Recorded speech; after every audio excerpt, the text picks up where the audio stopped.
Boa noite, queridos. Mais um domingo, mais um tempo precioso como igreja. E, como sempre, a gente começa assim, vai dando os sinais para nós, como é que tudo está aí, e responda para a gente. Mas nessa hora, ou nesse dia, nesse domingo, nós queremos começar mais uma vez, chamando o seu coração a um tempo de oração, para que Deus fale conosco através dos louvores, da palavra, nesse mesmo modelo, desse prelúdio que aquieta o nosso coração, que visa dissipar essa nossa perturbação momentânea, a fim de que entremos nesse momento de quietude e de reflexão sobre a palavra de Deus. Ouça essa canção e esteja orando, pedindo de Deus a palavra ao seu coração nessa noite. Não consigo levantar os olhos para ti, presa a alma quer falar, mas acha complicado existir. Bate o peito, fariseu, tão limpo e afeiçoado, grita e clama com fervor, com fé ser compensado. Mas meu coração humilhado está em um mar de fraqueza e pecado.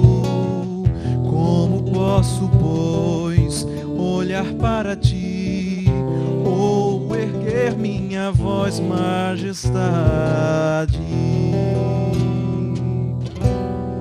Mas ao ousar contemplar tua grandeza no rosto do Filho unigênito do Pai, teu nome é amor, teu nome é justiça, tu és misericórdia.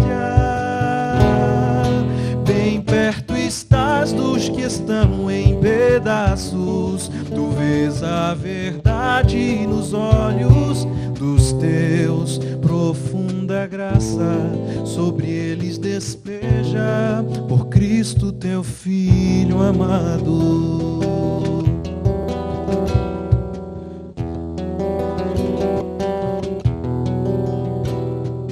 Mas ao ousar contemplar tua grandeza no rosto do Filho unigênito do Pai, teu nome é amor, teu nome é justiça, tu és misericórdia. Bem perto estás dos que estão em pedaços, tu vês a verdade nos olhos dos teus, profunda graça sobre eles despeja, por Cristo teu Filho amado. Abra sua Bíblia no Salmo 127. Mais uma vez, nos reportamos aos Salmos, ao livro poético, ao livro inspirado por Deus para esses dias, para o nosso coração. Salmo 127 diz assim: se o Senhor não edificar a casa, em vão trabalham os que a edificam. Se o Senhor não guardar a cidade, em vão vigia a sentinela. Então nós queremos, mais uma vez, começar esse tempo tão precioso que Deus tem nos dado como culto, como falar e pastorear a igreja do Senhor Jesus, e a esses queridos que estão nos assistindo e acessando os nossos cultos no YouTube, em todas as redes sociais em que nós estamos, como Igreja Presbiteriana do Pina. Pode ir lá e acessar. E que Deus continue a falar e a ministrar o seu coração, sabendo que, se Ele não edificar, em vão trabalhos que a edificam. Se o Senhor não guardar, em vão estamos todos nós nessa insegurança gerada por esse vírus invisível, por essa ameaça invisível. Não interessa de onde ela vem, quer por espada, quer por cavalos, carros de fogo, não interessa de onde vem a ameaça. Do exército inimigo ou do exército invisível. Uma coisa nós sabemos. Se o Senhor não guardar a cidade, em vão vigia a sentinela. Se o Senhor não edificar a nossa casa, podemos trabalhar noite e dia, dia e noite, mas não conseguiremos, porque é o Senhor quem nos guarda. É o Senhor que é a nossa sombra à nossa direita. De dia não nos molestará o sol, nem de noite a lua, porque nós dormimos, nós pestanejamos, nós nos cansamos, de exaustos caímos. Mas o Senhor edifica a nossa casa. O Senhor guarda as nossas portas. O Senhor é quem nos abençoa. Continuemos firmes e firmados nele, adorando, exaltando e louvando o seu nome. Vamos continuar louvando o seu nome. Levantarei a minha casa nesse lugar, e sobre ela edificarei o meu exército, e as portas do inferno não prevalecerão, e sobre ela edificarei a minha igreja. Levantarei a minha casa nesse lugar, e sobre ela edificarei o meu exército, e as portas do inferno não prevalecerão, e sobre ela edificarei a minha igreja. Não temas, eu sou contigo, ainda que um exército se levante contra ti. Não temas, eu sou contigo, ainda que um exército se levante contra ti. Eu sou o teu escudo, a tua fortaleza, socorro bem presente nas tribulações. Eu sou o teu escudo, a tua fortaleza, socorro bem presente nas tribulações. Não temas, eu sou contigo, ainda que um exército se levante contra ti. Não temas, eu sou contigo, ainda que um exército se levante contra ti. Eu sou o teu escudo, a tua fortaleza, socorro bem presente nas tribulações. Eu sou o teu escudo, a tua fortaleza,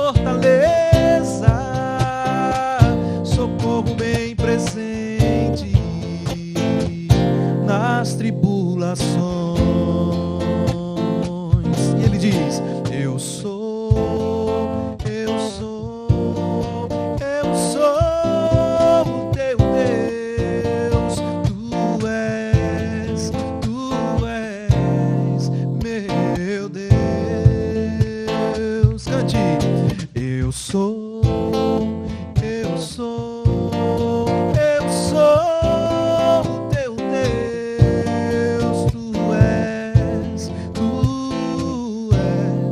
meu Deus.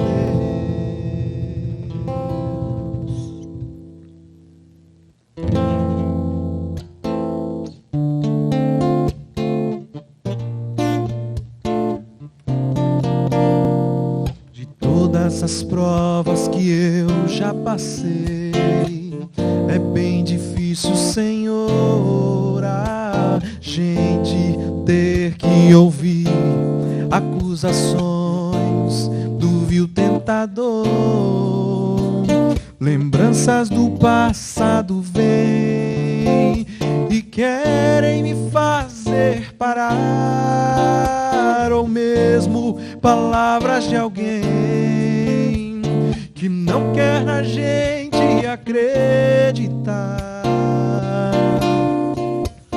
E quase parando sem força e vigor, a gente lê a palavra e encontra bastante poder para vencer e continuar a jornada e ver que o passado ficou para trás, pois Cristo na cruz tudo já venceu, e saber que dele não lembra mais.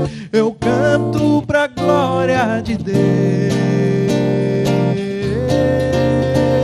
Nenhuma condenação há para quem está em ti, Jesus, cuja vida coberta está pelo sangue que desceu da cruz. É certo que provas virão, investidas do vil tentador, mas nenhuma condenação há para quem está em ti, querido Senhor.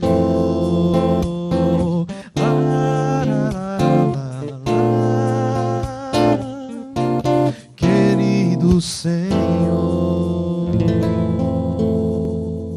Amém. Aleluia. Continuamos louvando, exaltando e bendizendo a esse que nos livrou de toda acusação, de toda condenação que estava sobre nós. Ele nos livrou. Louvado seja o nome dele. Mais uma vez, abra sua Bíblia. Agora no Evangelho de Mateus, capítulo 25. E queria ler esse texto que muitos têm estado me apunhalando, ou me espetando, ou me incomodando, aquela coisa assim que fala constantemente, desde que eu vi um sermão do pastor Paulo Borges Júnior, lá de Goiânia, ele falando sobre essa questão. O texto diz assim, 25, 23 de Mateus. Disse-lhe o Senhor: muito bem, servo bom e fiel. Fostes fiel no pouco, sobre o muito te colocarei. Entra no gozo do teu Senhor. O contexto nos fala da parábola dos talentos, ou dos recursos. Se você quiser colocar aí, que o Senhor colocou na mão dos seus servos, e eles multiplicaram, com exceção de um que enterrou, porque tinha medo do seu Senhor.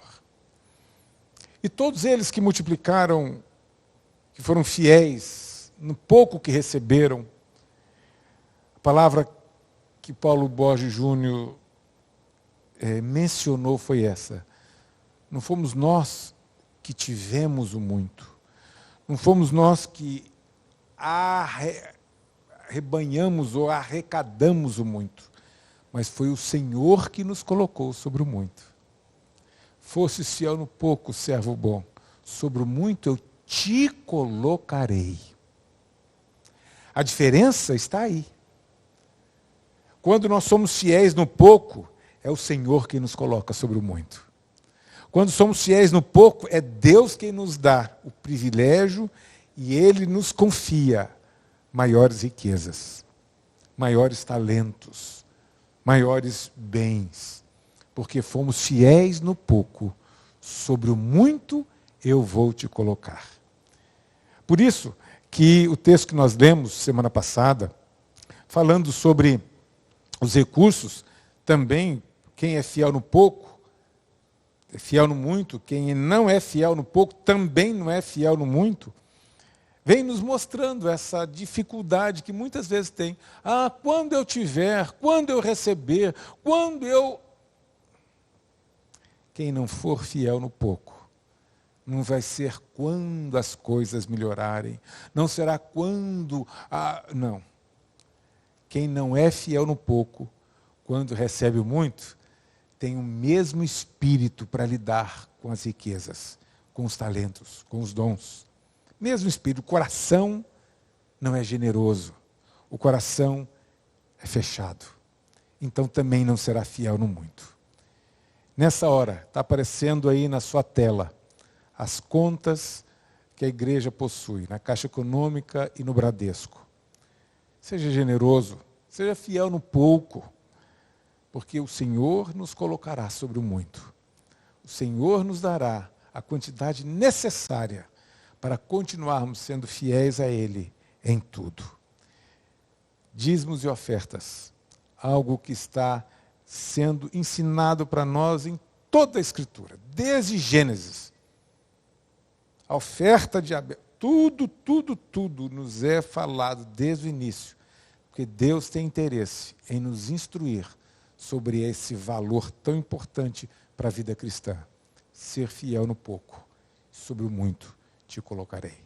Que Deus te abençoe, que Deus derrame graça sobre você. Enquanto você ouve mais essa música, faça o depósito do seu dízimo, da sua oferta, nessas contas que estão aparecendo aí. Que Deus te abençoe.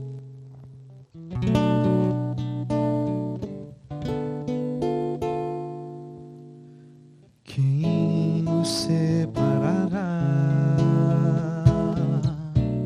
do amor de Cristo? Será tribulação, angústias ou perseguição, fome ou nudez, perigo ou espada? Quem nos separará do amor de Cristo? Será tribulação, angústias ou perseguição, fome ou nudez, perigo ou espada? Porque eu estou bem certo de que nem morte, nem vida, nem anjos, nem principados, nem coisas do presente, nem do porvir, nem poderes, nem alturas, nem profundidade, nem qualquer outra criatura poderá nos separar do amor de Deus que está em Jesus Cristo, nosso Senhor, que está em Jesus Cristo, nosso Senhor. Nada poderá nos separar, nada poderá nos separar do amor de Deus que está em Jesus Cristo, nosso Senhor, está em Jesus Cristo,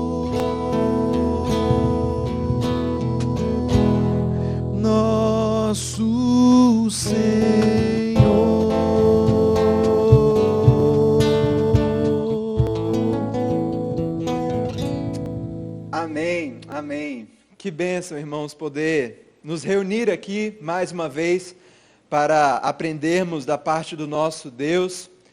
É difícil a gente olhar essa câmera e pregar para uma câmera, mas a gente fica imaginando o rosto de cada um. E a nossa oração neste momento é para que Deus fale aos vossos corações, como já tem falado no decorrer de todo este culto, de toda a liturgia e de todos os louvores. Eu gostaria que você pudesse abrir a sua Bíblia no livro de 1 Tessalonicenses, no capítulo 4.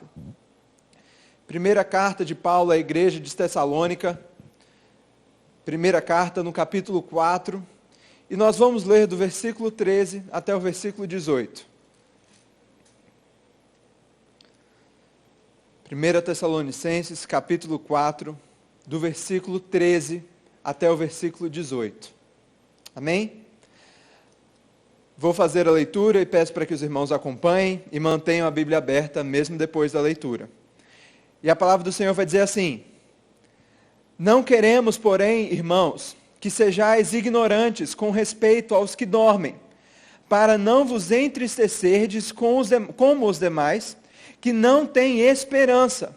Pois se cremos que Jesus morreu e ressuscitou, assim também Deus, mediante Jesus, trará em sua companhia os que dormem. Ora, ainda vos declaramos, por palavra do Senhor, isto: nós, os vivos, os que ficarmos até a vinda do Senhor, de modo algum precederemos os que dormem. Porquanto o Senhor mesmo, dada a sua palavra de ordem, ouvida a voz do arcanjo e ressoada a trombeta de Deus, descerá dos céus, e os mortos em Cristo ressuscitarão primeiro. Depois nós, os vivos, os que ficarmos, seremos arrebatados juntamente com eles, entre nuvens, para o encontro do Senhor nos ares. E assim estaremos para sempre com o Senhor. Versículo 18, consolai-vos, pois, uns aos outros com essas palavras. Vamos ler mais uma vez o versículo 18. Consolai-vos, pois, uns aos outros com essas palavras. Baixe sua cabeça e vamos orar juntos. Senhor Deus, muito obrigado, ó Pai, pelo privilégio de estarmos aqui cultuando ao Senhor. Muito obrigado porque temos ainda a liberdade de abrir a Tua palavra, lermos, ó Pai, e meditarmos nela. E rogamos para que o Teu Santo Espírito possa, de fato, encorajar e edificar o nosso coração. O Espírito que inspirou essas palavras possa ressoar os nossos ouvidos, a fim de que sejamos instruídos pelo Senhor. A fim de que tenhamos uma vida cheia de esperança e cheia de consolo, mesmo em meio à tragédia. Que tenhamos, de fato, um coração esperançoso, que não apenas também é consolado, mas que também consola, para a glória do Teu nome. Essa é a nossa oração em nome de Jesus. Amém. Amém. Irmãos, desde o começo de todo esse isolamento, de toda essa quarentena, nós temos falado sobre alguns assuntos, muitos assuntos na verdade. A gente já falou sobre os ensinamentos que o sofrimento pode nos trazer. A gente falou sobre o problema da presunção humana, de acharmos que sabemos o que acontecerá amanhã, hoje, amanhã, iremos para tal lugar ou para tal lugar. E também falamos sobre a necessidade de nutrirmos em nosso coração uma viva esperança, apesar das adversidades. Muitos assuntos foram falados, você pode ver aí no Facebook, no YouTube também, agora, a partir de agora, os registros do que foi feito. E eu estava parando para refletir e pensando, o que mais precisa ser dito? O que mais pode ser dito para encorajar o coração de cada irmão? A gente já falou sobre tanta coisa, tantos assuntos já foram abordados, o que mais falta para que a igreja seja devidamente advertida, encorajada, instruída e abençoada? E parando para refletir um pouco sobre isso, sobre o que poderia ser falado de útil para a igreja, eu percebi que se existe um assunto que precisa ser tratado, se existe um tema que precisa ser abordado nos dias de hoje, é uma palavra referente à morte e o eventual consolo que precisamos ter diante da morte. Uma palavra sobre o que é a morte e o que esperar da morte, a fim de que possamos então ser preparados em tudo, sermos preparados, estarmos equipados para tudo que venha a acontecer e que tem acontecido ao nosso derredor. Mas não apenas, eu gostaria de frisar, não apenas também num consolo eventual que recebemos em detrimento à circunstância da morte que nos circunda, mas não apenas o consolo em si, em sermos consolados, mas também em sermos figuras ativas, em consolar outras pessoas que estão no nosso derredor. Nós precisamos não apenas nesses dias sermos consolados, mas precisamos ser consoladores. Muitas pessoas estão vivendo verdadeiramente angustiadas nesses dias. Têm vivido momentos de muito sofrimento, onde elas de fato perderam a esperança. Irmãos, eu posso afirmar que não existe nada que traga mais desespero ao coração de um homem e de uma mulher do que a falta de esperança. Não existe nada que nos traga mais desespero do que não termos uma esperança no porvir, no que se sucederá amanhã. E eu gostaria então de situar à luz da palavra de Deus e o contexto de todo esse livro, do livro de Tessalonicenses, a fim de que possamos daqui tirar algumas lições, a fim de que tenhamos uma esperança viva em nosso coração e um consolo vivo em nossa alma. Gostaria então de ver o que acontece, o que se sucede na carta de Tessalonicenses. Vamos lá. Paulo, ele escreve então essa carta a essa igreja localizada nessa cidade chamada Tessalônica, que era uma das cidades mais importantes naquele tempo, por se tratar de uma capital. Tessalônica era a capital da província da Macedônia, pertencente ao Império Grego. Então ela era de fato uma cidade muito importante e severamente influenciada por toda a filosofia, por toda a cosmovisão grega do mundo e das coisas. E muitas dessas convicções, dessas cosmovisões, desses pensamentos gregos, iam completamente de encontro com a palavra de Deus. E talvez um dos assuntos mais distantes e mais diferentes da cosmovisão grega para a cosmovisão bíblica é referente à ressurreição, é referente ao pós-morte. Porque, segundo a filosofia grega, a ressurreição era impossível. Não havia espaço para a ressurreição. Isso era algo inconcebível para a mente grega. Mas, como nós bem sabemos, a filosofia cristã e o pensamento cristão está enraizado e embasado em a ressurreição de Cristo Jesus. Então, a gente vai ver que ensinos semelhantes a essa filosofia grega, também era encontrada, por exemplo, na igreja de Corinto. Outra igreja também localizada no Império Grego que era extremamente importante. E essa mesma mentalidade, essa mesma filosofia grega de ser contra a ressurreição, se encontrava também na igreja de Corinto. Não é à toa que há um capítulo inteiro na primeira carta de Coríntios falando sobre a ressurreição, que é o capítulo 15. Existe um trato inteiro, um capítulo inteiro no livro de Coríntios, justamente falando sobre a verdade da ressurreição e como ela gera um impacto na nossa vida. Porque o que estava acontecendo é que alguns irmãos da igreja de Corinto e da igreja de Tessalônica, certamente, acreditavam que Jesus ressuscitou, certo? Jesus ali viveu, ele ressurgiu dentre os mortos, mas nós, homens, mulheres, mortais, meros mortais, jamais seremos capazes de ressuscitar no último dia. Isso aí é inconcebível. Jesus ressuscitou, amém, eu creio nisso, mas nós, não, isso aí já é demais. Ou seja, eram pessoas que estavam vivendo sem esperança, sem expectativa de uma vida eterna na presença do seu Deus. Era uma pessoa que não nutria em sua alma e em seu coração uma boa expectativa de desfrutar a eternidade com seu Deus, porque viviam sem esperança. Quando um cristão morria, acabou ali a sua vida, acabou ali a sua trajetória. Ou seja, era uma vida marcada por angústia, por desespero, pois eles não acreditavam na possibilidade da ressurreição. Irmãos, e quando você não crê numa vida futura, quando você não crê na ressurreição, se você não crê na vida eterna e plena que desfrutaremos na presença do nosso Deus eternamente, se você crê que o seu último endereço na sua vida é um sepulcro, se você crê que a última jornada, o último passo da sua vida é de fato a morte, se acharmos que a morte tem a última palavra, então de fato não há espaço para a esperança nem para o consolo. Se acharmos que a morte em si é o fim de todas as coisas, irmãos, não há consolo para esse coração. Não há expectativa. Se a nossa vida estiver limitada ao lustro do berço à sepultura, nós seremos infelizes. Não é à toa que no capítulo 15, versículo 19 de 1 Coríntios, o apóstolo Paulo vai dizer: se a nossa esperança em Cristo estiver limitada apenas a essa vida, somos os mais infelizes de todos os homens. Se não temos e não nutrimos uma expectativa e uma esperança de uma vida eterna junto com o nosso Deus, nós de fato não temos espaço para a esperança e para o consolo.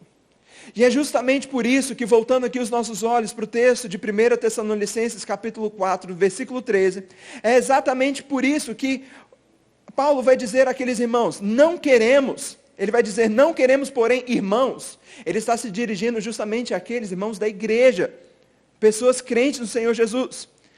Não queremos, porém, irmãos, que sejais ignorantes com respeito aos que dormem. Ele está falando daqueles que morreram em Cristo, daqueles que dormem, para que não vos entristecerdes como os demais, aqueles que não são crentes, aqueles que não creem numa vida eterna com Deus, que não têm esperança.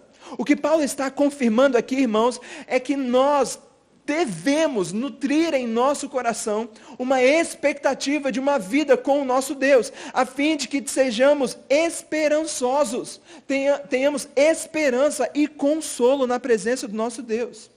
Quando uma pessoa não tem esperança ou expectativa de vida, não há consolo para ela. E Paulo está aqui se dirigindo e falou: eu não quero que vocês, por não conhecerem a verdade, vivam como essas pessoas que não têm esperança. Eu não quero que vocês vivam desesperançados. Então Paulo vai traçar alguns motivos do porquê então. Tá certo, Paulo, eu vou tentar aqui nutrir uma esperança, mas que motivação eu tenho para isso?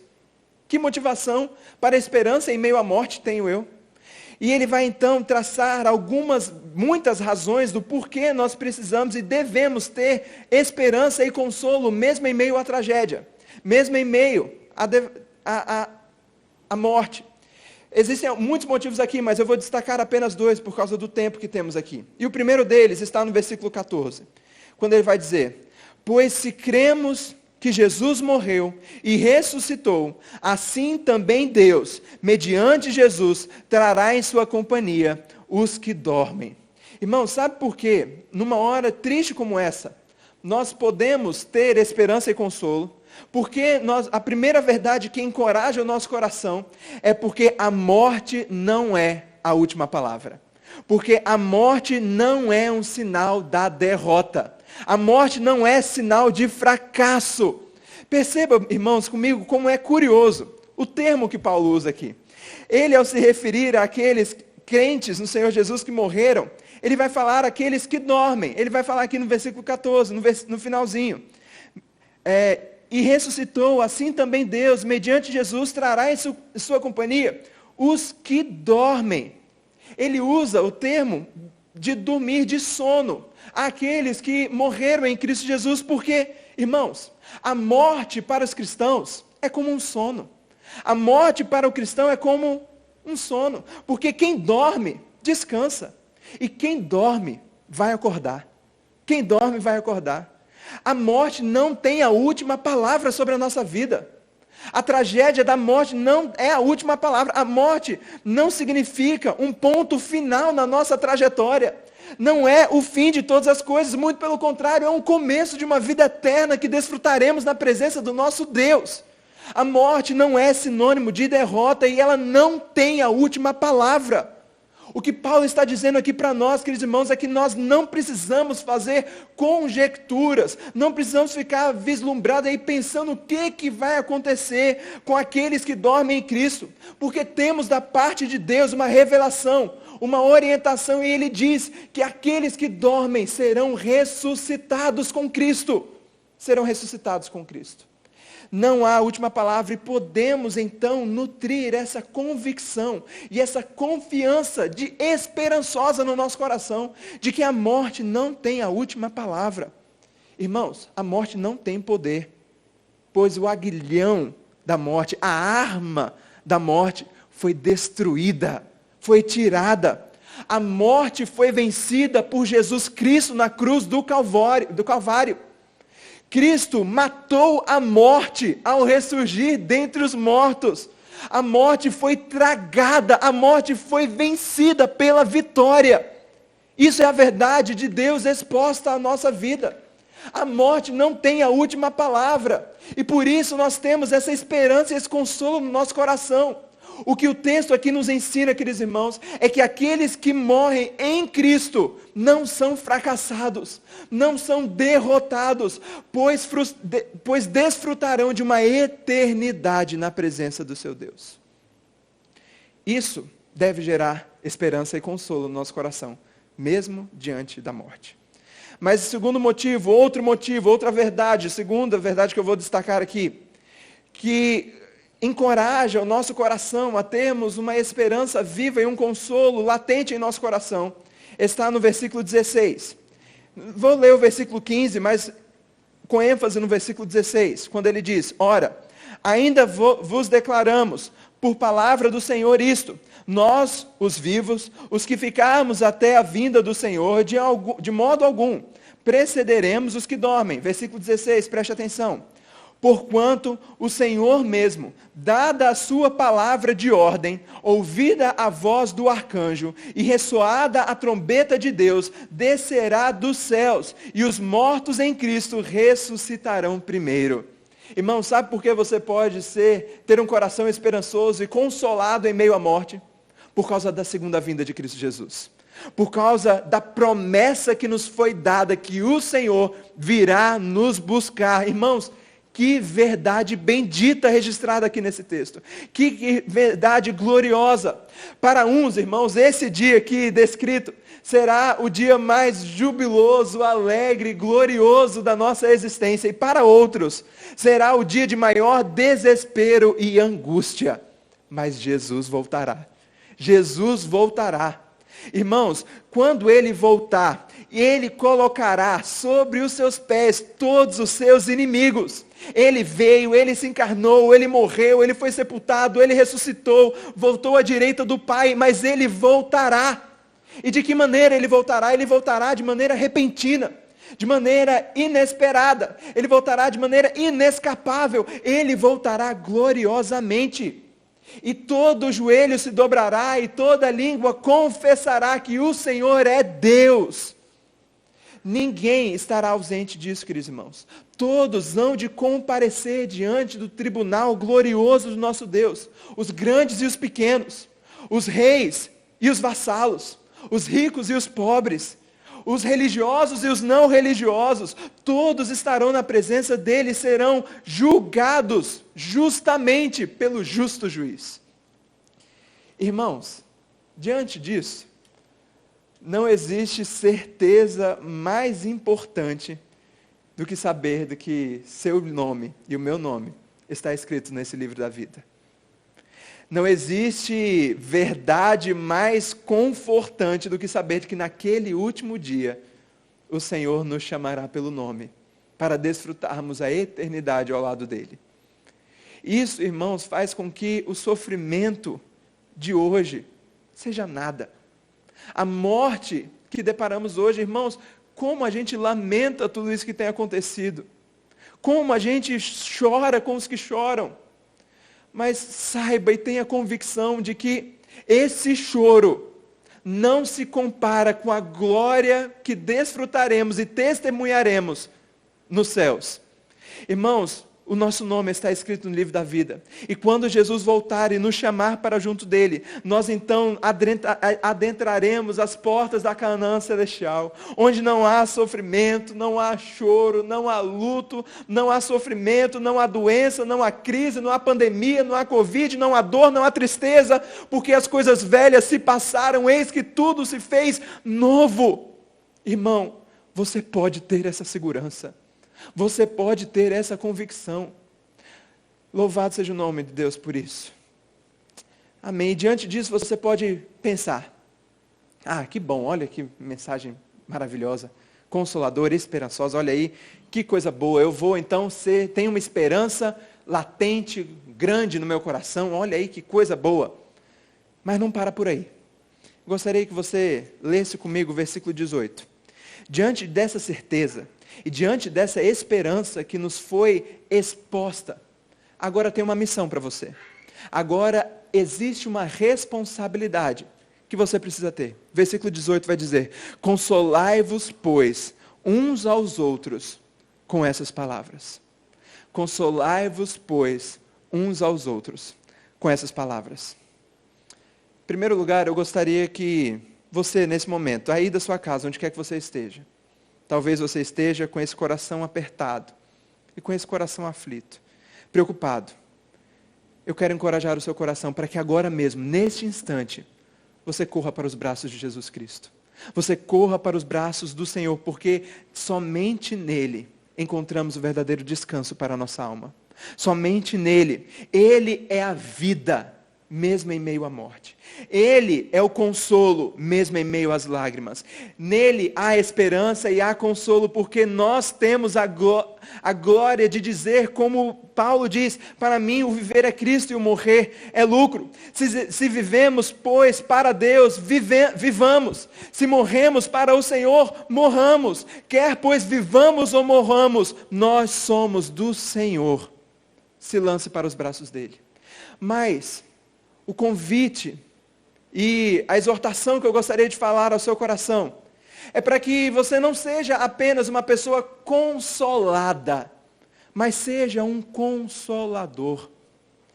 Irmãos, o sofrimento não é em vão. A labuta não vem em vão. A tristeza, o luto, o sofrimento que nos é circundado, que atinge a nossa alma, não vem em vão. Mas vem para que sejamos consoladores daqueles que têm passado por adversidades semelhantes a que passamos, ou que estamos passando.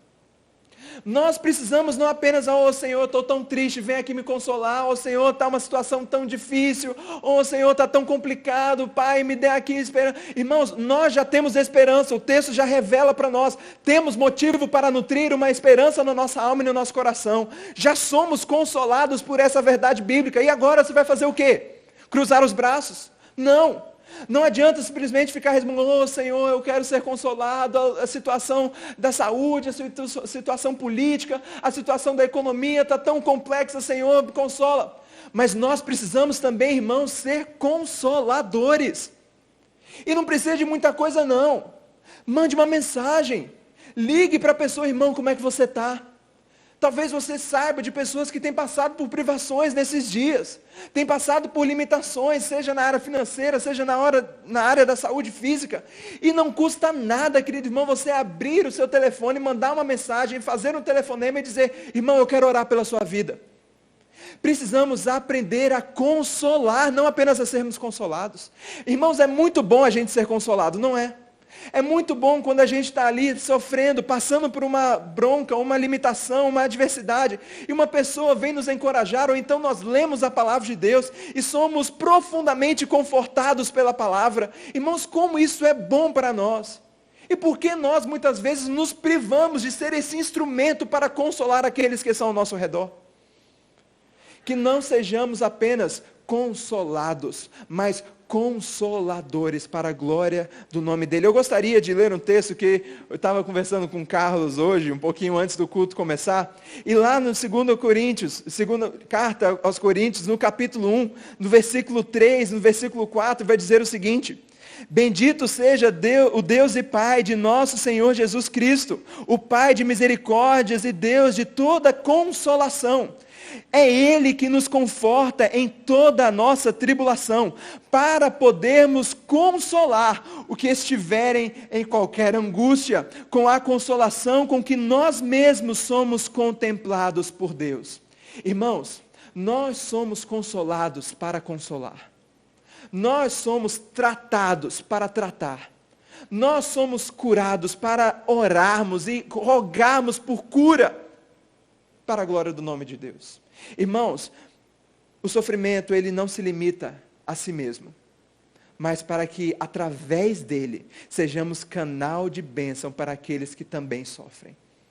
Eu gostaria que você abaixasse a sua cabeça agora, onde quer que você esteja, e ore comigo. ore comigo, caso você seja uma das pessoas que careça agora de consolo. Acredito que todos nós que estamos acompanhando as notícias e vivendo nos tempos que estamos vivendo, carecem de um consolo, carecem de um encorajamento. Mas eu gostaria também de incentivar o seu coração a não apenas buscar consolo, mas a ser um consolador para a glória do nome de Deus. E baixe sua cabeça, vamos orar a esse Deus.